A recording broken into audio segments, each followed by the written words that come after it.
Speaking to Henry Winter, he said it's disheartening to be left out of a derby. As I've gotten older, I can deal with setbacks. What am I going to do about it? Sit there and cry about it, or do my best the next time I'm available? Now, this about his future. For me, personally, I think I'm ready for a new challenge and the next steps. When I leave, it's going to be no hard feelings. You're not going to have any negative comments from me about Manchester United. That's me as a person. If I know that the situation is already bad, I'm not going to make it worse. I've seen how other players have left in the past, and I don't want to be that person. For more on this, let's welcome in, shall we? Frank Leboeuf. Let's start though with Mark Ogden. Mark, he said he wants to leave, he wants a new beginning, but where will that be? Well, he's not got many options, Dan. Look, at the end of the day, he's 27 years old. He's on £325,000 a week. That's, $500,000, I guess. He's got 3 years left in his contract, so he's expensive. He's not playing well. He hasn't played well for a long time.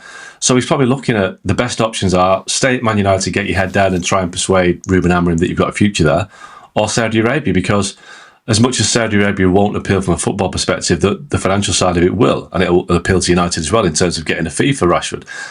The European market isn't there. The Spanish league, you've got Real Madrid who've got the money to do it, but they haven't got the space in the squad. They don't need him. They've got this stacked with world-class players. Barcelona haven't got the funds or the inclination to do it. PSG is often rumoured, but they're going a different way now. They're going for younger players. They're not going for more experienced players on big fees and big salaries.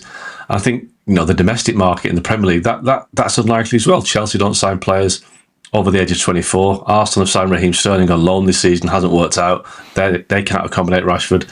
Liverpool, Man City, forget those two. Tottenham haven't got the money or the need for Rashford. So you're looking at Saudi Arabia, and that is a sad state of affairs for a guy who should be in the peak of his career, but his England career right now is in deep freeze, isn't it? It's not really going anywhere. So maybe going to Saudi Arabia isn't going to cost him his international career. So financially it'll work out for him.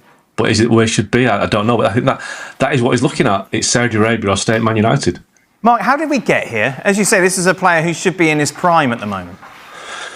A real spike of form after the World Cup in Qatar in 2022, ended the season with 30 goals. But, almost been really poor. Wow. So it's been a kind of a long decline this for Marcus Rashford. United panicked a little bit 18 months ago by giving a new contract. They thought PSG were interested. Their interest wasn't as firm as it seemed. And he's gone off the rails. His career has gone off the rails. He's had indiscipline issues with Erik ten Hag previously. He's been dropped for games because of off-field incidents.